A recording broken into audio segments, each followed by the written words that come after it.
All right. Hey there, and welcome to the latest Live Free and Ham podcast episode. Man, you think I know what I'm doing here.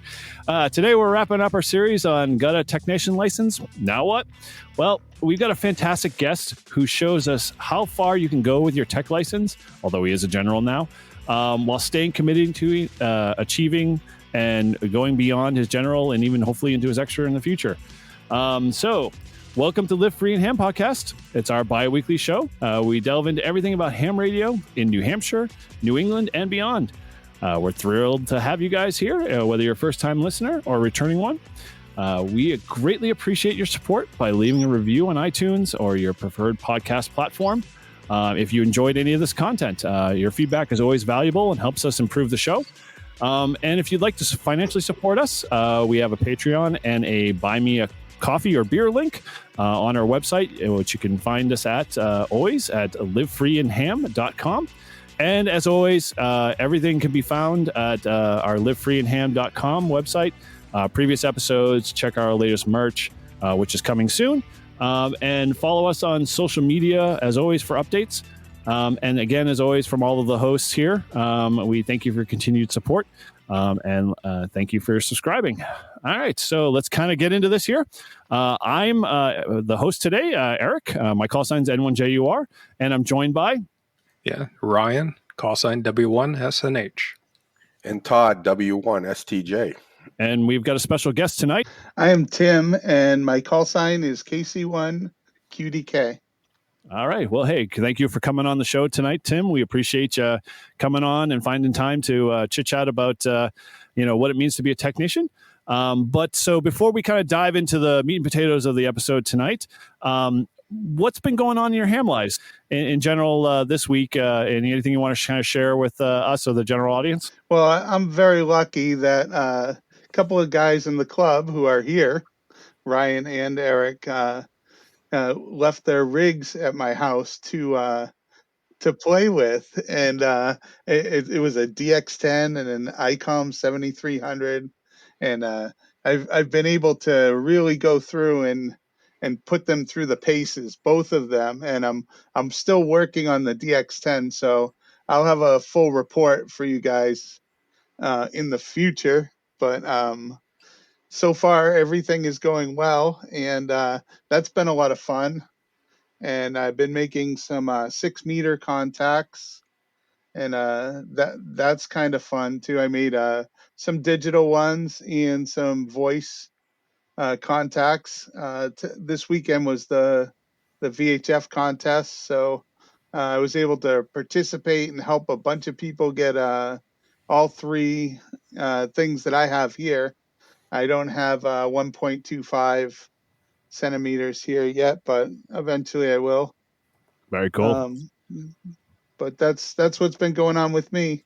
So I won't prod you really quickly, but the DX10 is way better than the 7300, right? You don't have to say it right now, so you can hold all your comments later. But anyway, so we'll pass it over to Ryan for his over in this corner. I'm supporting Team ICOM, and it's been I'm really glad, Tim, you were able to get a chance to use the radio and check it out. So, yeah, looking forward to hearing your report on the Yaesu side.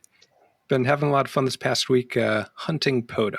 So it's been a relatively consistent theme for me. So, spinning the beam and, seeing who's at what parks and seeing where I can reach and chatting with them. So it's been a lot of fun. All right. Well, we'll dive over into the Flex Camp now, live from the Flex Camp. Go ahead, Todd, W1STJ. What do you have to report?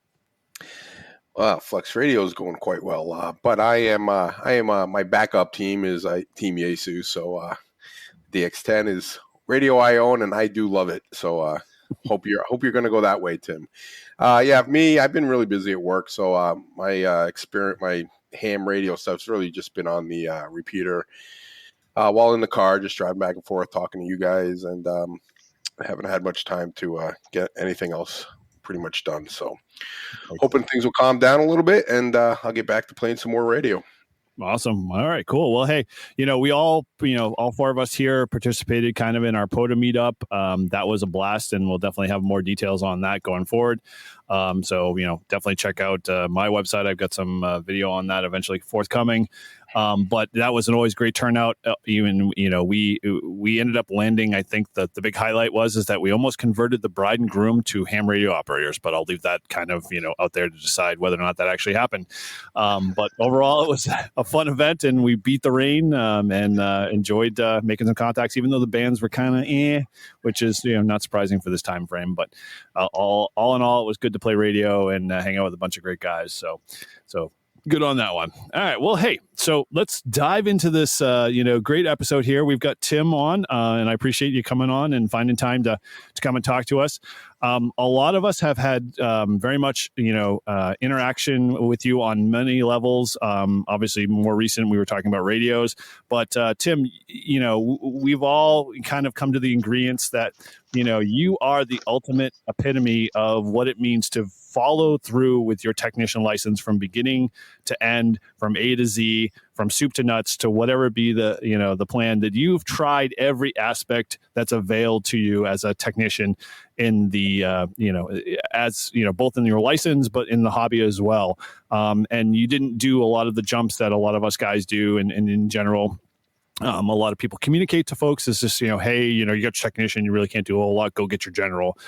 You really have shown, exactly what we've been talking about for the past couple of episodes, what it really means to be a technician and what's available to you both in the hobby and, what modes you can try. So, kind of before we get into kind of the nuts and bolts of that stuff, can you kind of give us, the 4-on-1 on what your ham radio story kind of looks like and what that kind of looks like, from, once you got your license to where you are to kind of today? Sure. Yeah. And I want to say I'm glad to be here, and I'm happy you guys are doing these shows. I think they're important for the hobby because, you're creating a record for the future, and this stuff is going to be around in the future, and people are going to watch what you did and what you do, and they're going to learn from it, and it's going to continue the hobby. I started becoming interested in ham radio when I was very young, and my uncle Bob had a ham radio shack at his house, and whenever we go over and visit Uncle Bob, I always went down to the ham shack because I wanted to see all the QSL cards from all over the world, and there was no internet at that time, and this was very fascinating to me. And he would talk about fast scan television, slow scan television, and contacting people in the Soviet Union. And as a kid, I really admired him for all of that, and I enjoyed participating when he would allow me to. My father he belonged to a CB radio club when I was a kid. He was the president of the club, and he would run meetings, and they would meet together, do CB radio coffee meets and this and that. And I liked getting on and, asking what time it was, or, just goofing around with the radio. And my brother and I had these walkie-talkies with Morse code in the walkie-talkie. You could tap Morse code, and there was a key. So we were trying to tap code to each other. It wasn't very good, but it was fun anyway. Very cool. And I put off getting my license. I started a family, and I wanted to study and get my technician license years and years ago. And I got so busy with my family, and my son, he got in a really bad motorcycle accident, and spent a lot of time taking care of him. And when he passed away, the pandemic came, and I was in a really dark place. But I wanted to pull myself out of that and do some positive things and follow some of my dreams. And that's what I did. I studied, and I got my technician license, and I met a bunch of good guys, and I've been very lucky in that way, and it keeps me very busy all the time, and I'm having fun and making good friends, and I really enjoy doing the ham radio stuff. And, when I got my technician license, I had waited so long to get it that I really wanted to do everything I was allowed to do because I wasn't allowed to do any of it before. And, I didn't know if I was going to pass the general because I'm not an engineer. I'm just a guy who likes ham radio, and I really enjoy all aspects of it. And, I did study and pass my general, but if I was a technician forever, I never would have ran out of stuff to do. So that's my ham radio story. And I'm glad to share it with you guys. Yeah, we're happy to have you here, Tim. So, hindsight being 2020, looking back at all the various modes you've done, slow scan TV and Morse code and sideband and talking on the repeater. What's your favorite mode? What do you enjoy doing the best or the most? I think my favorite mode is Morse code, CW. Wow. And I've been working very hard for a long time at that, and it's improved, but it's not where it should be yet. It takes a long time, and I'm older, so it's like learning a new language. Mm-hmm. And I spend a lot of time every day practicing CW, and I do a lot of listening, and I think hearing it is a lot harder than sending it. So I think if anybody's going to practice Morse code, they should practice listening and trying to hear it, because that's the hardest part. Yeah. And what do you prefer? Do you straight key, paddles? I started with a paddle, and then I switched to the straight key, which is a little backwards, but I prefer the straight key over the paddle. Definitely, I feel more like I'm trying to contact Abe Lincoln or something, with the with the telegraph key. He appreciates it, I'm sure. When you get that QSL card, let me know because I want to see what it looks like. I got one from Barry, but that's not close enough, I guess. I wouldn't. It's close. So yeah. So you obviously have been doing a lot of. I have to say personally, from my own standpoint, you have taken the CW side of things and ran with it way beyond more than my interest level right now, currently where I'm at, and I think from a standpoint of that, like you take it even farther beyond that. Like you just kind of touch on just a little bit. You're kind of doing a TikTok stuff, right, with your CW stuff. What's that kind of look like? Oh yeah, TikTok. I created a web page, and it was you guys who kind of inspired me to start a web page, because you're all talking about, oh, I'm creating a web page and this and that, and I said, well, maybe I should do that too. Just to see if I can have some fun doing it, and I've had a lot of fun creating the web page, and then there was the whole it leads to other things. It leads to you want to link it to a YouTube channel, and you want to link it to this and link it to your email and so I started a TikTok page, and I actually started with Ryan's ICOM at the house, and I played Jingle Bells on the straight key and recorded it for 15 seconds. And yeah, and it got like 50,000 views.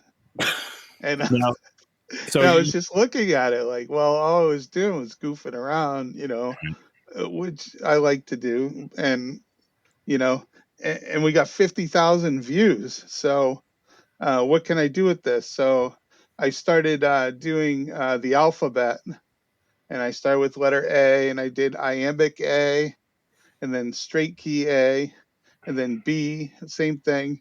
And B is up to almost 2 million views. Wow. The letter B, I couldn't believe people are linking to my TikTok, and it's linking to my webpage, and they're contacting me and asking me questions, and I'm still practicing. But the positive thing about it that really came out of it was that it makes me practice every day, because I have to go back and look and see what's going on, and I hear I hear it again, or I have to make another video and I'm doing another character, and I'm answering requests. People in the comments will say, "Do my name, Brian," or "Do the country I'm from, Bosnia," or whatever. So I'll do it, and it makes me practice. So That's awesome. it's helping me, and it's helping other people learn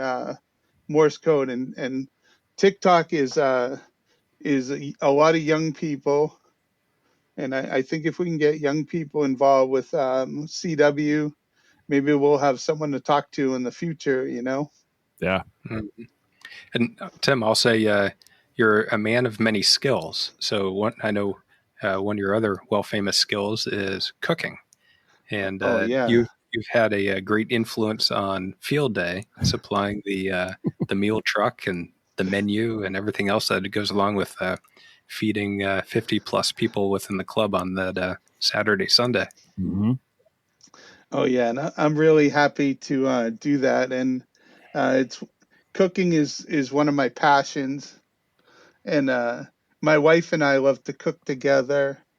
And I I worked very hard as a young man studying cooking. I had a mentor.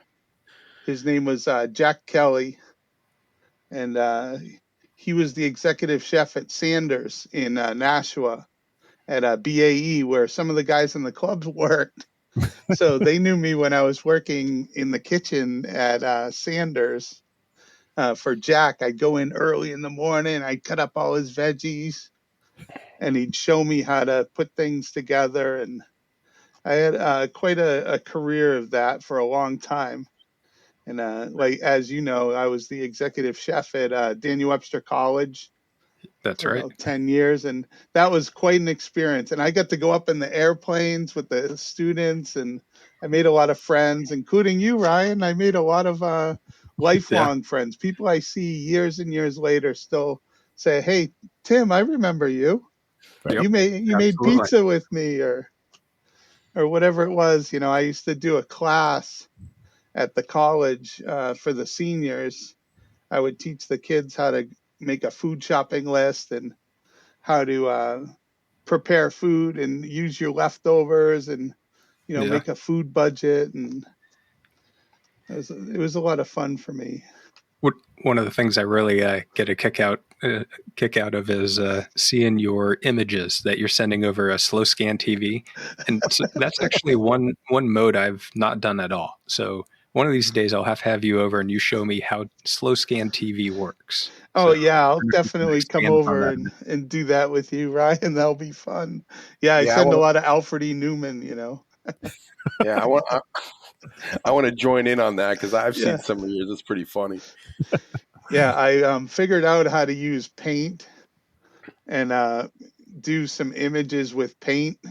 I'll take an existing image and I'll paint on it, and then I'll put it into my gallery and add the template to it and create a sequence. And actually, I have a slow scan television QSL card right up here on the wall behind me. It's one of my favorite ones because it's kind of a weird one.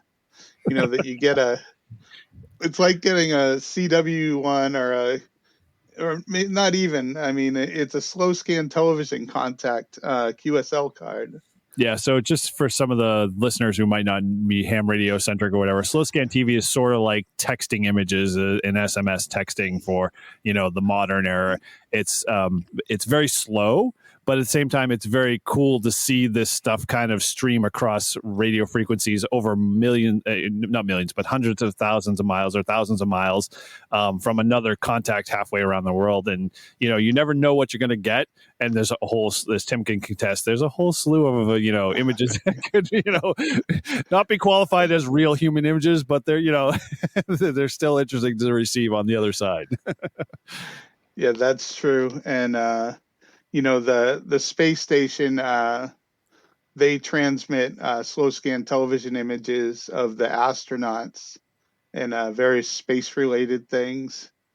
And I was trying and trying, and I did receive some telemetry from the space station, but I Nice. wasn't able to interpret it into the computer, so it just got lost as a partial recording.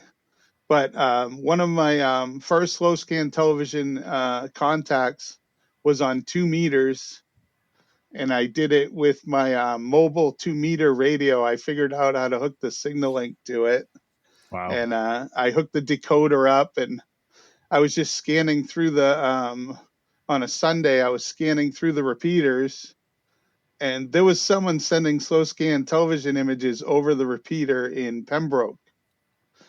So, Wow. so I answered them, and we made a contact. So, we sent images back and forth on the repeater, and 2 meters, and Now, that got me hooked. So I had to hook it up when I got the HF privileges too. Now, when you did more of the slow scans, what's the farthest one that you ever got, or what's the most memorable one that you've ever received? Obviously, the one you pointed out earlier, was that your most memorable one, or you've had others?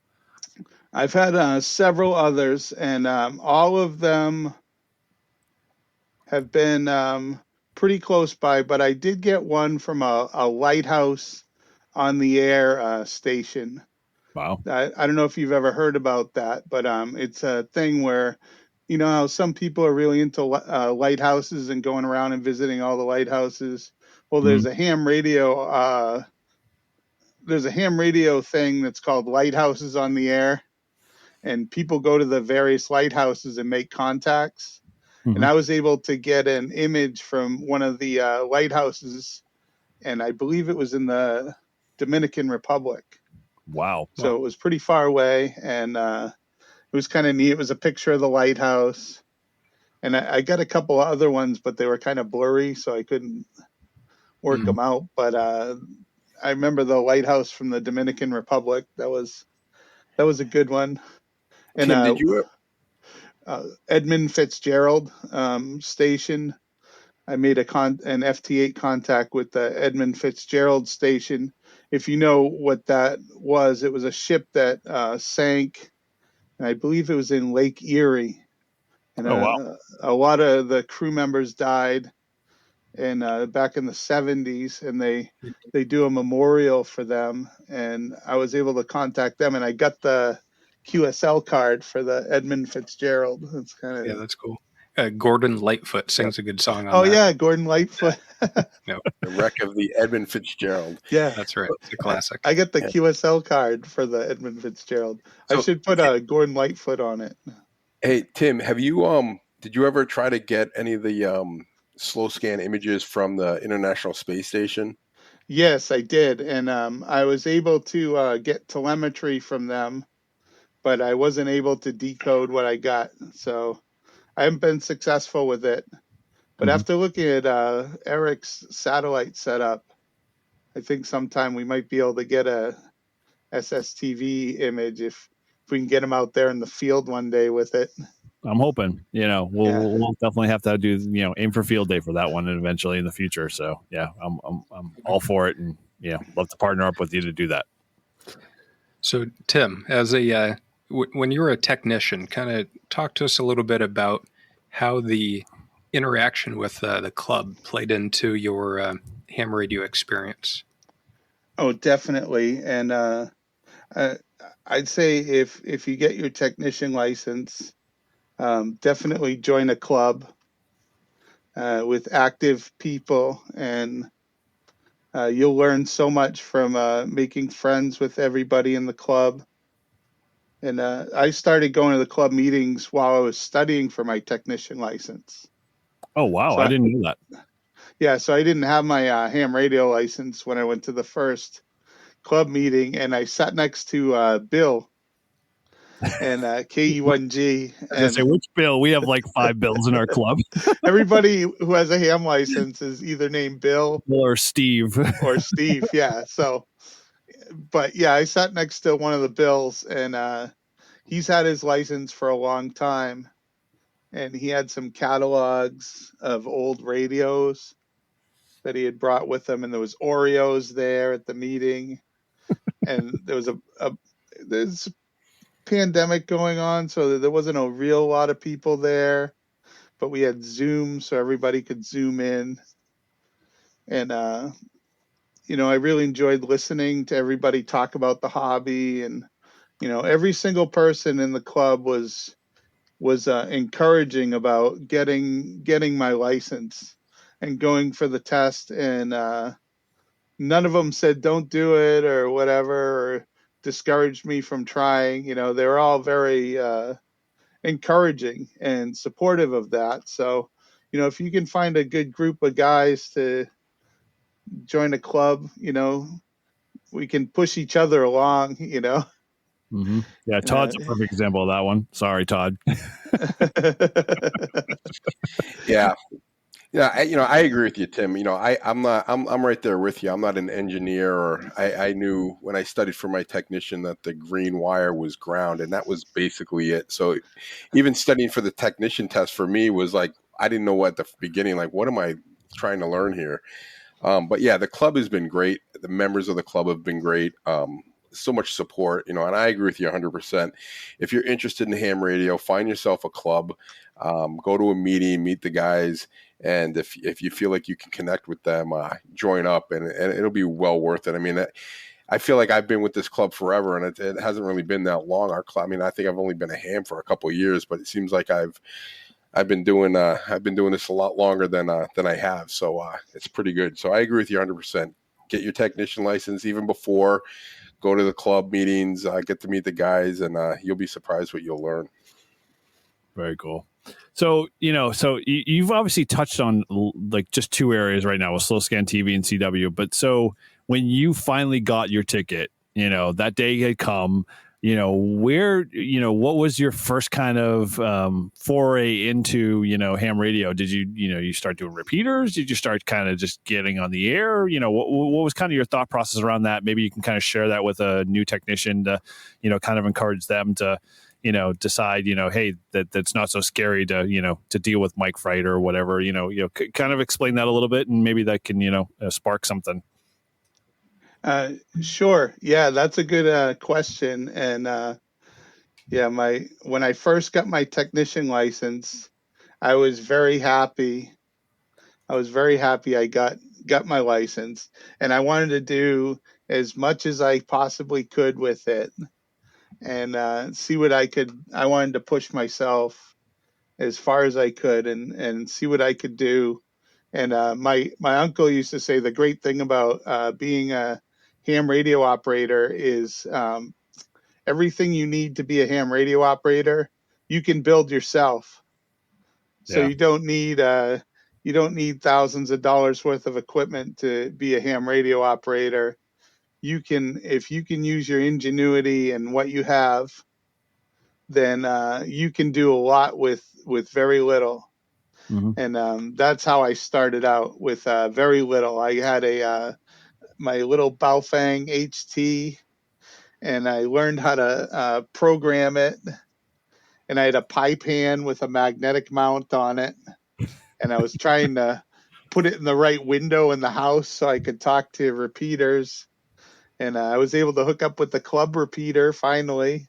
Very cool. And joined the net, and then Tom from the club, and I think Eric, you were involved too. We got the club radio for me, the Kenwood radio, and said, "Here, play with this." And again, someone from the club left the radio here for me to play with, and I was like, "Oh my gosh, what am I going to do with this?"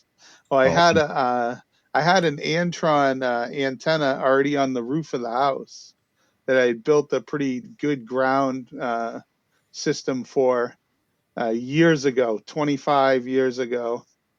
And it tuned up perfectly on 10 meters. And as a technician, you're allowed to be on 10 meters. So I was happy about that. And but 10 meters wasn't so open, but I did the FT8 off, kind of competing with other guys in the club, and that was a lot of fun. I was just on 10 meters, but everybody was happy to make a 10-meter contact. So I would essentially get all the guys in the club who were close by, and then I would struggle to get more. But Yeah, you were on the list, right? You were on the leaderboard. yeah, I made the list, and every week we had that. And so and that, just before we kind of dive into if you're interested in the FT8 off, we kind of did something as a club, and it's very repeatable in terms of other clubs to do this. But we just did a simple FT8 game that we all played by call sign, and Tim was instrumental in 10 meters and making that 10-meter contact for a lot of us, when the bands were just really, really tough. And so, I applaud him for, getting out there and making the contact on that small little, chunk of frequency. But, that's exactly what, being a technician is about, right?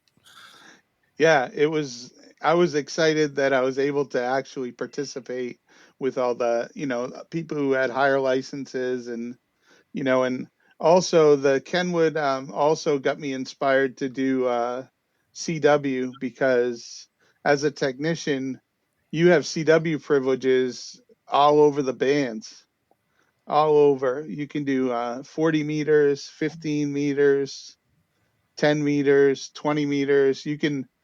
As a technician, you're allowed to do Morse code everywhere. So the restriction is not there because since they eliminated the CW portion of the ham radio test, they opened it up for technicians, and that's when I really started trying to copy it, because it just gave me one extra thing I could do. And the Kenwood radio was instrumental in all of that. And we have a 10-meter net, and Dan W1PO sent out a group email one day. He said, "I'm going on vacation. I need someone to do the net." And I went, "Oh, I'll do it." And I never remember did that. I never did a net before or anything like that. So I said, "Okay, well, I'll do it." And Dan said, "Are you sure you want to do that?" And I said, "Yeah, sure. I'm terrified, but I'll do it anyway." So I ran the 10-meter net as the net controller, and Dan taught me how to look up the sunspot activity, and he talked to me about the organization of the net a little bit, of how you could do it. And I talked to Bill and Tom in the club, and Eric too. And I said, "Hey, if I can't hear someone, just relay it to me, and we'll keep it moving along." And successfully made it through that one, and that was a big. I can't believe I just did that moment. And Dan was so thankful to have one night off of the month or whatever.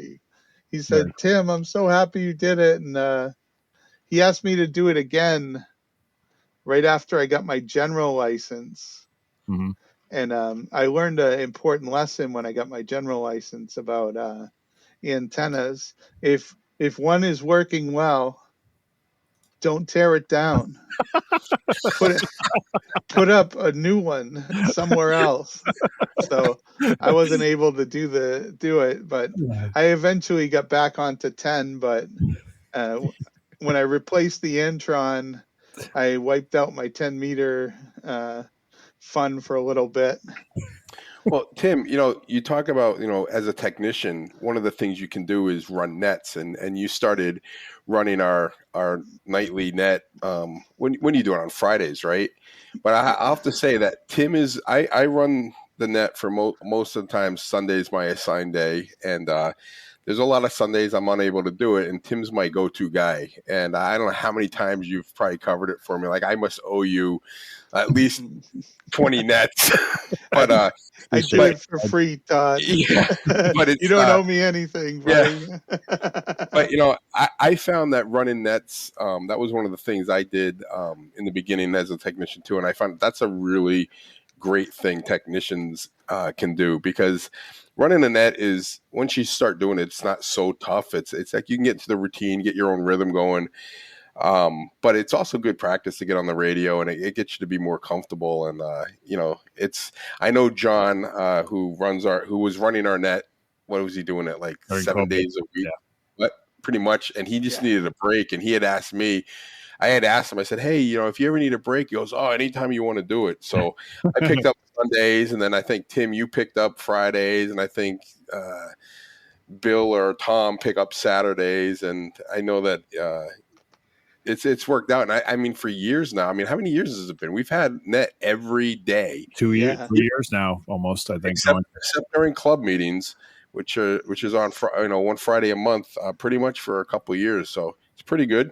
If you can volunteer for the net when you get your technician license, do it, because I did, and John said yes because he really wanted Friday off, and he said yes, and I think he was a little worried because I was inexperienced, but I had been listening, and I was taking notes. I had my pencil, and I wrote down kind of what John did and who would check in, and I just kept notes, and when everybody was doing the net, and I wrote up my own little scenario for the net with a attendance list and all that. And then I found out John had an attendance list, but the first couple nets there, I just winged it, and I didn't do it alphabetically, and it still worked out.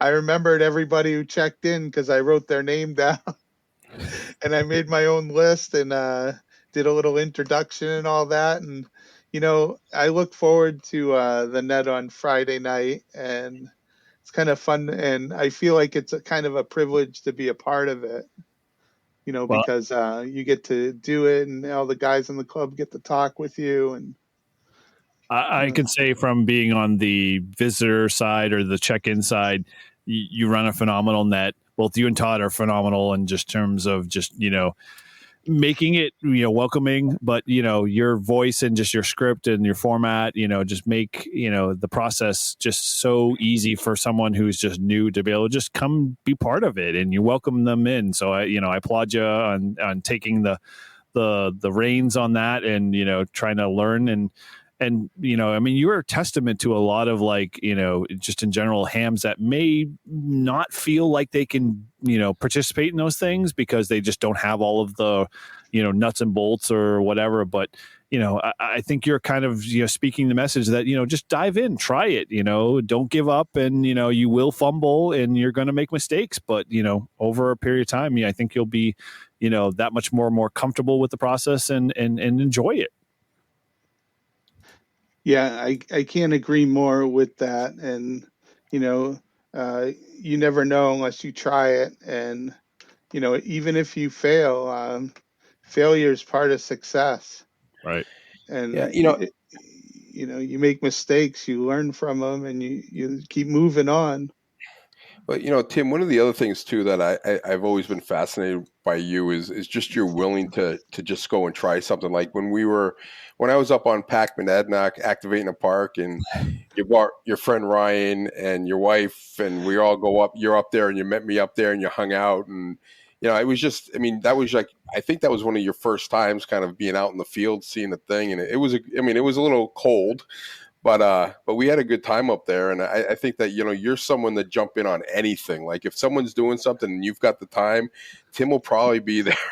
Yeah, I'll come and try. And you get to see my notebook. Oh, and my pencil. Yeah, we're not going to talk about Tim's logging techniques. It's nothing to be proud of. I'm sorry, Tim. That's probably if I had to give you a weakness, your logging technique is probably the where I'd go. Right, Todd will phrase it like this: "There's room for improvement." There we go. In the future, though, they're going to find all my notes. And they'll know how to do it. No, but like, is he writing a prescription for like some medication, or is he trying to write like contacts? But Tim, it's not even in an order. It's just all over the place. And I'm like, right. Well, that's kind of the way I am. I'm all over the place. Dude, but I can follow myself, and that's what counts. Right? Well, that's what I was going to say. When we were up at Pac-Monadnock, I missed. I was trying to figure. I asked you something. I said, "Hey, what was that guy's? What was that guy's call sign or what was the signal? And you looked at this paper, and I looked at the paper, and it just was like scribble. And he's like, oh, he was, and you knew exactly where it was. So to your madness, it works for you. I'm not slow. I'm deliberate. That's awesome. That's a t-shirt right there, folks. Yeah. So, and I'm very thankful for you guys and the club and just all being there and, being such a great group of guys. And I feel like we're going to have a lot of fun, over time. And as things go on, we're going to do some really amazing things. And, I feel like we've all just scratched the surface of all of this. Yeah, I agree. So, kind of just in general, one of the things that kind of comes up with a lot of new hams in every scenario, there's always the good experience like you've been sharing with us and our audience in general, but there's always the opportunity that the bad hams or what we'll call sad hams that we've seen across the internet and YouTubes and stuff like that. What would be your message that you want to, share with those folks to be able to ignore the noise, from those like naysayers or those people that say, hey, I can't do, you shouldn't do this because you're not, a general, or, you shouldn't do this because of A, B, or C. What advice would you offer to those guys, those gals, in general, while they're, still technicians? Oh yeah. Don't be discouraged by anybody. Don't let anybody, discourage you. And I never let anybody talk me down. And I try to find things that I'm passionate about, and I try to do those things, and try to find the things that you really like to do, because this is supposed to be fun. Mm-hmm. And if this isn't fun, there's no reason to do. Right. We're supposed to be having fun doing this. This is a hobby. So the most important thing is have fun and find something you're passionate about that you really enjoy or you want to learn more about or do, or something that excites you about the hobby, and just stick to that. And you'll find like-minded people in this hobby who want to do these things or have done these things, and will be able to help you out along the way. There's a lot of experience in some of the grumpiness, Mm-hmm. And sometimes the grumpy guys have some really good things to say too. So just because they were grumpy about one thing, don't rule them out for everything, because there are a lot of things that even someone who will naysay on you will have to say that are important and that you can learn from. The voice of experience isn't always a kind one. Right. But if you can work through that, then I think you'll be okay. Very cool. Cool. All right. Well, so, I think we covered a lot, and, Tim, I appreciate, you being part of this whole process and just sharing your experience and whatnot. Is there any mode or anything, before you got your general, and you can even elaborate in the general side of things. What is your favorite mode so far in all of that experience that you've kind of embraced and followed through? Is there one thing that sticks out for you, or is there one mode that, you keep going back to? Well, I enjoy doing a lot of things in the hobby, so I love talking on the repeater, and you guys all know, you all talk to me on the repeater. Oh, I love it. And I love doing that, and I like doing FT8 and FT4 and slow scan television. But I'd say that the one thing that I really enjoy doing, that I keep going back to, and every day I practice, is CW. Mm-hmm. And I really like pushing myself, because it's been a real mental challenge for me at my age, because I'm learning a new language, and I've really had to push myself, and I keep improving. I'm better than I was last year, and it takes, some people can pick it up very quickly, but other people have to really, really work at it, and that's kind of the person I am. But I think eventually one day it's just going to click. Mm-hmm. for me, and I'm going to be able to do it really, really well. At like 40 words per minute or 20 words per minute? Yeah.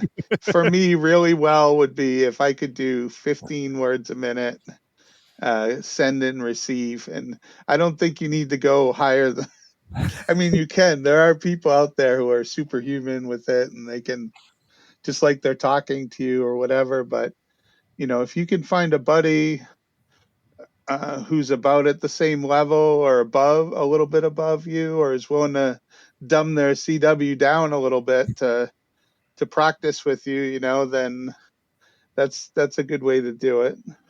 Very cool. Yeah, no, I will be there with you in manly embrace when you finally lock in the 15 words per minute and we're able to communicate without having to worry about doing any encoders or anything like that. But although there was one moment, and I think you probably want to share on this. It was your very first CW contact when you were at Nearfest, and you want to kind of elaborate on that real quick. Oh yeah, and you were there. What an exciting moment that was. Now, Todd was too. I can't say all the glory, but yeah. I actually made 2 contacts at Nearfest with Morse code, and it was in less than ideal conditions. Yeah. I set up the buddy pole outside of this giant metal building, which a big metal building is not our friend. No. Not in any way, shape, or form, but I was able to tune up on 20 meters with it, with a little QRP radio and a straight key. It was a little USDX knockoff, so it wasn't even the true USDX. It was an imitation USDX with a automatic tuner, 40-watt tuner, and I got it hooked up, and I just started tapping out, CQ, KC1 QDK, KC1 CQ, Nearfest, Deerfield, and next thing you know, someone came back to me. Very cool. And they were going slow enough because I was smart enough not to send faster than I could receive it. Mm-hmm. And they were sending it at the same speed that I sent it. And I was able, after a couple of times, to get their information down and send a 73 and RST, and very cool. Did the whole report. And then later on that day, I saw you guys after that. And then later on that day, Barry and Mary from the club showed up, and Barry saw what I was doing, and he said, "Oh, I have that in the car." And I said, "You have what?" He worked you he mobile? Said, yeah, I do it in the car. I'm like, well, get out in the parking lot and see if you can. Now, these weren't like long distance contacts, but in essence, they still have the nature of like spending the time to learn the hobby, learn that mode in the hobby, and make that contact. It's so and Tim is just his voice in terms of sharing that story is just like. You're like, man, I can latch onto that. Like tomorrow I want to go whip out my, iambic keyer and start learning Morse code. Now do it. Realistically, I'm probably not. Just do one letter at a time, and just pick a letter and tap it all day in your head, and eventually you'll tap all of them. And that's how I did it with the flashcards. I'd bring a flashcard with me. Mm-hmm. And pull it out of my pocket and be like, okay, letter A, dit da, and I was trying to do it, dit da on the table, thumb, index finger, thumb for dit, index finger for da, and you don't even need a key to practice. I call my boss names when I get mad at him. I just tap it out on the desk. He doesn't know what I said, I'll tell him later, I'll say, all right, well, I called you a jerk earlier, but you didn't know. That's awesome. That's my ultimate dream, is to go to like Hamvention and go over to the Bengali booth and just type out like all bad like words. Right. Yeah. Cool. You could just like you were the kid at the library who looked up all the bad words in the dictionary. Exactly right. showed your friends, look what this means. So just kind of wrap things up a little bit, Pretty Bo. What, is there any one bit of advice that you'd want to be able to kind of, bring onto our audience, or those that are new technicians that you'd want to share in general, and kind of pass on to them to either as encouragement or just in general to kind of keep them, staying in the hobby and moving forward? I do. And I'm glad you asked that. And I don't think it's said, I've said it enough, or I don't think it's said enough, but the main thing is to have fun. This should be fun. And if it's not fun, why do we do this? We like to torture ourselves mentally, but that could be fun, depending on what you're doing. But I say, find something that you enjoy doing, and try to find a group of people that are supportive, and join a club, and just keep at it. And you might say, oh, learn CW, it's going to take so long, and this and that. It does take a long time, and it just takes practice. And if you practice, you'll get better and better and better. Even if it's only 15 minutes every day, eventually you're gonna get better and better. It could take weeks, months, years. It's a marathon. It's not a quick race. And the other thing I did as a technician, I volunteered for the Boston Marathon. Yeah. And by doing that, I was part of the communication team. I learned a lot about protocol and being part of a communication team, and about how they organize it, because those guys, they have it down to a science. And this is a really big event. And I was very proud to be part of that. And if that's something you like to do, being part of an event or an organization, or if you want to participate in some way in track and field or sports, there's always a need for amateur radio operators at those things. And it can be very rewarding. It was very rewarding for me, and I really enjoyed doing it and training for it. And I'm a big boy, so I don't run, but I always told everybody I'm training for the Boston Marathon, but I wasn't going to run it. I was training to talk on my walkie-talkie, and all you guys help me. I go up to the park and go climb the hill out there, and everything that could have went wrong did up at the park. So when the actual marathon came, I had no technical problems. It just went off without a hitch.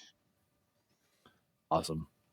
Cool. Well, any of you guys got any, things you want to kind of add to the process, or, any parting words? No, I just think this has been a great discussion. Really appreciate you stopping by, Tim, and look forward to many more years of fun times in the hobby. I second that, Tim. It's always great talking to you. And Tim and I do a lot of talking on my commute home until his schedule changed. And then he was like MIA for a while. But we talk on a repeater, and it makes my commute home go a lot faster. So, Tim, thanks for coming on. Much appreciated. And we hope to have you back someday soon. I'm sure we'll have more and more things to talk about, and you'll be back on this podcast before you know it.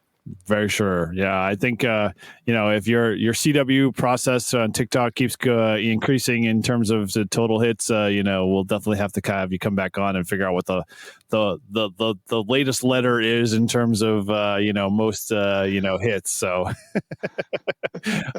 and from my own side of things, dude, I am very honored and privileged to have you as a great friend in this process, and just being part of the club as a whole, but just being the great example of what it means to be a ham operator, and sharing the hobby and bringing your friends and family and everybody around you into the hobby to let them know how amazing and how great this hobby is.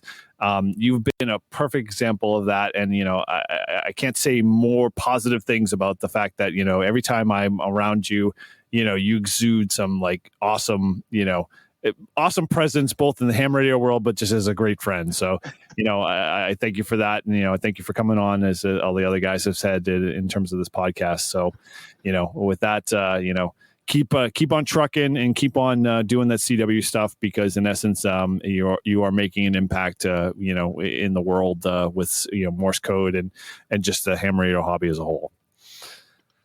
So, okay, cool. All right. Well, thank you again, Tim, for coming on board, and being part of the, our podcast here. I mean, a small little world here. We are very much blessed to have you guys on and have you on, Tim, as well. And thank you for sharing your story with, our audience and everything. And then hopefully that's encouraged other people to just, continue to pursue the hobby. And if you haven't gotten your license and you're interested in doing that, you can always reach out to us. You can always reach out to Tim directly. I'm sure he'd be more than happy to be able to, share that journey and encourage you and continue to, keep pursuing getting your license and moving forward in the hobby. But, in general, is there any way, obviously the best way, to be part of our podcast is, again, support us, as always, subscribe. And if you get a chance to either, financially support us or provide a review, we always appreciate that review. And as always, you can go over and show some love to Tim. And Tim, how can they reach out to you? I have a website, which is kc1qdk.com, and that has links to my social media. And if you want to write me an email, my email is kc1qdk@gmail.com. And my TikTok is @kc1qdk. Very cool. All right. Well, and as always, you can reach us at livefreeandham.com. Follow us as well on Instagram at Live Free and Ham Podcast. And how can they reach out to you, Ryan? Yeah, Ryan at w1snh.com. All right. And how about you, Todd? Just go to my website, w1stj.com. All right. Very cool. And as always, you can reach me at n1jur.com or n1jur.nh@gmail.com. As always, thank you again for being a loyal listener, and we appreciate your subscription. And thanks again for listening. And 7-3. 7-3. 7-3. 7-3, everybody.